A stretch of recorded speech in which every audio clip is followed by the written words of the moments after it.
വെറും 10 മിനിറ്റ് കൊണ്ട് ഉണ്ടാക്കാൻ പറ്റിയ നല്ലൊരു ബ്രേക്ക്ഫാസ്റ്റ് റെസിപ്പി കാണാം. ഇഡ്ഡലി സാമ്പാർ. ഇഡ്ഡലി ഉണ്ടാക്കാൻ എല്ലാവർക്കും അറിയാം. തലേന്ന് അരി അരച്ച് വെച്ചാൽ പിറ്റേന്ന് വെറും 10 മിനിറ്റ് കൊണ്ട് ഉണ്ടാക്കാനും പറ്റും.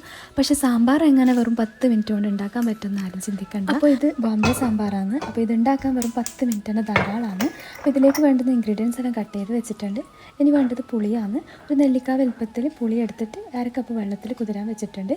ഇനി നമുക്ക് സാമ്പാർ ഉണ്ടാക്കാം. അപ്പോൾ ഒരു പാന് ചൂടാൻ വെച്ചിന് അതിലേക്ക് 1 ടേബിൾ സ്പൂൺ വെളിച്ചെണ്ണ വയ്ക്കുക, 1/2 ടീസ്പൂൺ കടുക്, 1/2 ടീസ്പൂൺ ചെറിയ ജീരകം, ഇത് 2 പൊട്ടി വന്നതിന് ശേഷം ഒരു 4 വെളുത്തുള്ളി ചെറുതായിട്ട് കട്ട് ചെയ്തതും കുറച്ച് കറിവേപ്പില 2 വറ്റൽമുളകും ചേർത്തിട്ട് ചെറുതായിട്ട് കളർ ചേഞ്ചായിട്ട് വന്നാൽ അതിലേക്ക് ഒരു മീഡിയം വലുപ്പത്തിലുള്ള വലിയ ഉള്ളി ഞാൻ വലിയ പീസായിട്ട് കട്ട് ചെയ്തെടുത്തതാണ്, സാമ്പാറിന് കട്ട് ചെയ്യുന്ന പോലെ.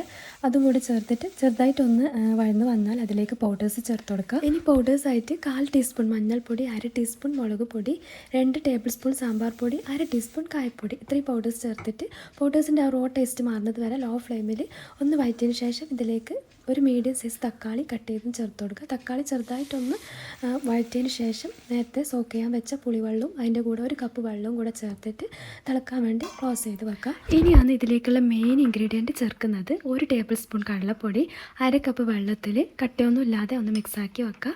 അപ്പോൾ ഈ ഒരു കടലപ്പൊടിയാണ് പരിപ്പിന് പകരം ചേർത്ത് കൊടുക്കുന്നത്. അപ്പോഴാണ് സാമ്പാറിൻ്റെ ആ ഒരു ടേസ്റ്റും തിക്നെസ്സും എല്ലാം കിട്ടുന്നത്. അപ്പോൾ ഈ കടലപ്പൊടി സ്കിപ്പ് ചെയ്യാതെ ഈ ഒരു ബോംബെ സാമ്പാറിന് ചേർക്കണം. അപ്പോൾ നല്ലോണം തിളച്ച് വന്നാൽ അതിലേക്ക് മിക്സാക്കി വെച്ച കടലപ്പൊടി ചേർത്ത് കൊടുക്കുക. അപ്പോൾ കടലപ്പൊടി ചേർത്തതിന് ശേഷം നല്ലോണം ഒന്ന് തിളക്കണം. 2-3 മിനിറ്റ് നല്ലോണം ഒന്ന് തിളപ്പിച്ചെടുക്കുക. ആ ഒരു ടൈമിൽ ഞാൻ ഇഡ്ഡലി റെഡിയാക്കുന്നുണ്ട്. അപ്പോൾ ആദ്യം തന്നെ ഇഡ്ഡലി ഒഴിച്ചതിന് ശേഷം ഈ ഒരു കറി ഉണ്ടാക്കിയാൽ ഇഡ്ഡലി റെഡിയാകുമ്പോൾ തന്നെ കറിയും റെഡിയാകും. അപ്പോൾ ഈ ഒരു കറിയിലേക്ക് വെജിറ്റബിൾസ് ആയിട്ട് ഉള്ളിയും തക്കാളി വെളുത്തുള്ളി ഇത്ര മാത്രമാണ് കട്ട് ചെയ്തെടുക്കുന്നത്.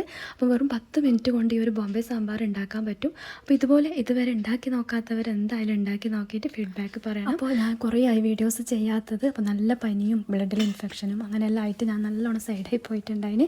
അപ്പോൾ ഇൻഷാ അല്ലാ ഇനി വീഡിയോസ് എല്ലാം ചെയ്യണമെന്നുണ്ട്. ഇനി കറി നല്ലോണം തിളച്ച് വന്നതിന് ശേഷം അതിലേക്ക് ഒരു 1/2 ടീസ്പൂണ് ശർക്കര പൊടി ചേർത്ത് കൊടുക്കുക കേട്ടോ. ആ ശർക്കര പൊടിയും കൂടെ ചേർക്കുമ്പോഴാണ് ആ ഒരു ടേസ്റ്റ് ബാലൻസ് ആയിട്ട് നിൽക്കുന്നത്. ഇനി ഇതിലേക്ക് കുറച്ച് മല്ലിയില കട്ട് ചെയ്തതും കൂടെ ചേർത്തിട്ട് ഒന്ന് തിളച്ച് വന്നാൽ കറി ഓഫ് ചെയ്യുക. അപ്പോൾ ഇഡ്ഡലി റെഡിയാവുന്ന ആ ഒരു ടൈം മാത്രമേ ഈ ഒരു കറി ഉണ്ടാക്കാൻ വേണ്ടി വരുന്നുള്ളൂ. അപ്പോൾ ഇതുപോലെ ഇതുവരെ ഉണ്ടാക്കി നോക്കാത്തവർ ഉണ്ടാക്കി നോക്കും. പിന്നെ ഈ ഒരു കറി ഇഡ്ഡലിൻ്റെ കൂടെയാണ് ബെസ്റ്റ് കോമ്പിനേഷൻ. എന്നാലും ദോശൻ്റെ കൂടെയാലും നല്ല ടേസ്റ്റ് തന്നെയാണ്. അപ്പോൾ രാവിലെ ബ്രേക്ക്ഫാസ്റ്റെല്ലാം കൊണ്ടുപോകുന്ന കുട്ടികളുണ്ടെങ്കിൽ എളുപ്പത്തിൽ ഒരു കറി റെഡിയാക്കിയിട്ട് പെട്ടെന്ന് കൊടുത്തുവിടാനും പറ്റും. അപ്പോൾ ഈ ഒരു വീഡിയോ ഇഷ്ടമായാലും മറക്കാതെ ലൈക്ക് ചെയ്യുക, ഷെയർ ചെയ്യുക, കമൻറ്റും ചെയ്യുക. പുതിയ വ്യൂവേഴ്സും ഇതുവരെ സബ്സ്ക്രൈബ് ചെയ്യാത്തവർ എൻ്റെ വീഡിയോ ഇഷ്ടമാവുന്നുണ്ടെങ്കിൽ സബ്സ്ക്രൈബും ചെയ്യുക. ഇൻഷാ അല്ലാ പുതിയ റെസിപ്പീസ് വ്ളോഗ്സായിട്ട് കാണാം. അസ്സലാമു അലൈക്കും.